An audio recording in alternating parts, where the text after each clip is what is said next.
किसका फहरेगा विजय पटाखा, किस पर जनता का होगा भरोसा।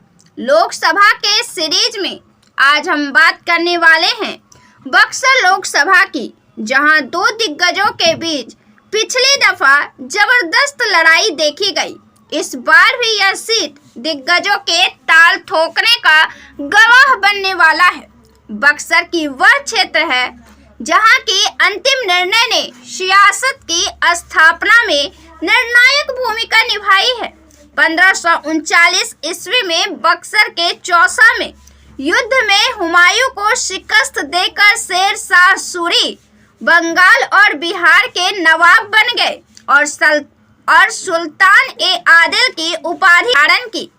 बक्सर में 1764 ईस्वी में अंग्रेजों की ईस्ट इंडिया कंपनी के हेक्टर मुनरो और मुगल शासक और नवाबों के बीच लड़ाई हुई थी। इस लड़ाई के बाद बंगाल और बिहार के राजस्व अधिकार कंपनी के पास चला गया। अंग्रेजों के शासन की नींव पूरे हिंदुस्तान में यहीं से मिली।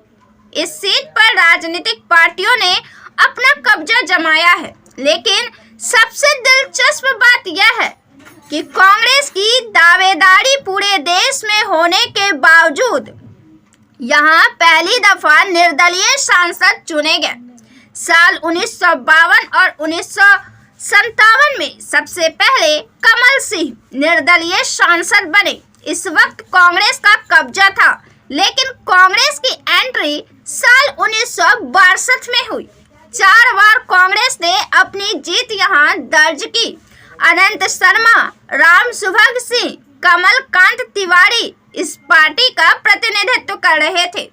अनंत शर्मा ने 2 बार यहां से जीत हासिल की। 1977 में जनता पार्टी के रामानंद तिवारी, 1989 और 1991 में कम्युनिस्ट पार्टी के तेज नारायण सिंह सांसद चुने गए। राजद की एंट्री यहां साल 2009 में परिसीमन के बाद हुई। जगदानंद सिंह यहां से सांसद गए, लेकिन अगले 2 दफे तक उनको यहां की जनता ने मौका नहीं दिया।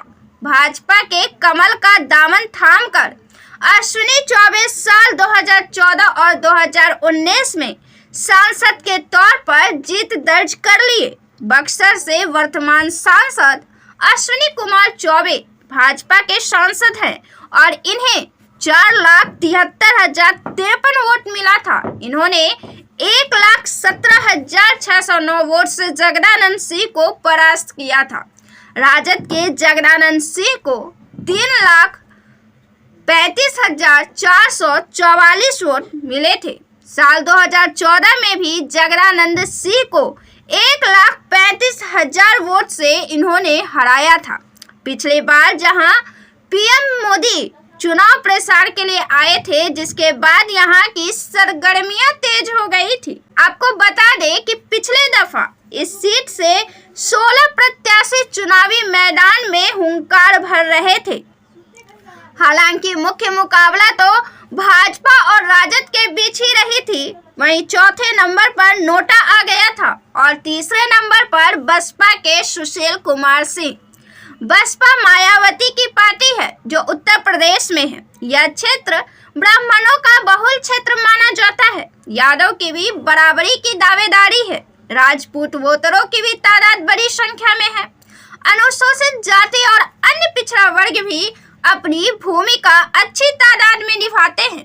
ये वर्ग चुनाव को गंभीर रूप से प्रभावित करते हैं, इसीलिए इस वोट बैंक को अपनी तरफ करने के लिए एड़ी चोटी की जोड़ लगी रहती है। मिनी काशी भी बक्सर को कहा जाता है। यहाँ समानताएं हैं कि दोनों जगह गंगा है, दोनों जगह भाजपा है और दोनों जगह ब्राह्मण अधिक है।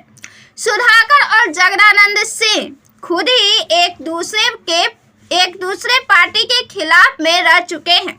जगदानंद जहां राजद का प्रतिनिधित्व करते हैं तो सुधाकर सिंह भाजपा में रहे थे, लेकिन उनको टिकट नहीं मिला। इस दौरान उनके पिता अपने बेटे के खिलाफ रहे थे। उन्हें विधायक बनने में कोई साथ नहीं दिया था। इस बारे में सुधाकर कहते हैं कि मैंने पार्टी के लिए काम किया, लेकिन उन्होंने मुझे पार्टी से निष्कासित कर दिया।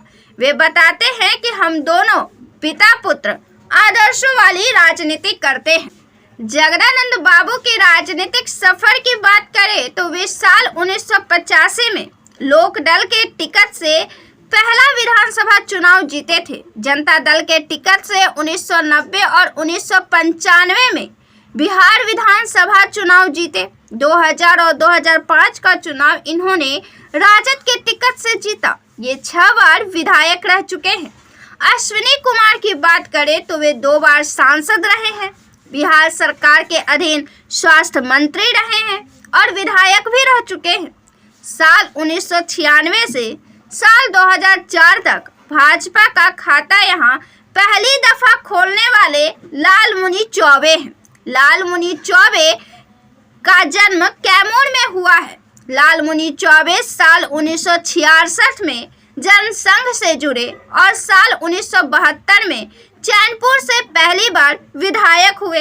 पार्टी में इन्हें बाबा के नाम से जाना जाता रहा था। ये काफी ईमानदार और सादगीपूर्ण जीवन जीने वाले छवि के थे। इन्होंने जेपी आंदोलन में भी हिस्सा लिया था। साल 2014 में जब इन्हें टिकट नहीं मिला तो वे निर्दलीय चुनाव की बात कहने लगे। हालांकि पार्टी के तरफ से मना कर दिए जाने पर वे मान भी गए। उनकी छवि साफ सुथरी, सम्मानीय और ओहदे वाली रही थी। साल 2024 का लोकसभा चुनाव एनडीए और महागठबंधन के लिए प्रतिष्ठा का विषय बना हुआ है। हालांकि यहाँ राजद का खाता बहुत मजबूत नहीं है। लगातार 2 बार से जगदानंद सिंह को हार का सामना करना पड़ रहा है और पिछली दफा तो इन्हें 1 लाख वोट से हार का सामना करना पड़ा था। भाजपा की 6 बार यहां से जीत हो चुकी है। ऐसे में इस चुनाव में इस सीट पर एनडीए की जीत की अधिक संभावना नजर आती है। हालांकि चुनाव के पहले कुछ भी नहीं कहा जा सकता, लेकिन इस बार कौन विजेता होता है, चुनावी माहौल क्या होता है, इसमें अभी वक्त है। आप अपने क्षेत्र से, बक्सर लोकसभा क्षेत्र से अपना सांसद किसे देखते हैं, जगदानंद सिंह को या अश्विनी कुमार चौबे को? अपना जवाब कमेंट बॉक्स में जरूर दें। वीडियो को लाइक करें, शेयर करें, हमारे चैनल को सब्सक्राइब जरूर से कर लें। फिर हम मिलते हैं आपसे लोकसभा सीरीज के अगले वीडियो में। तब तक के लिए धन्यवाद।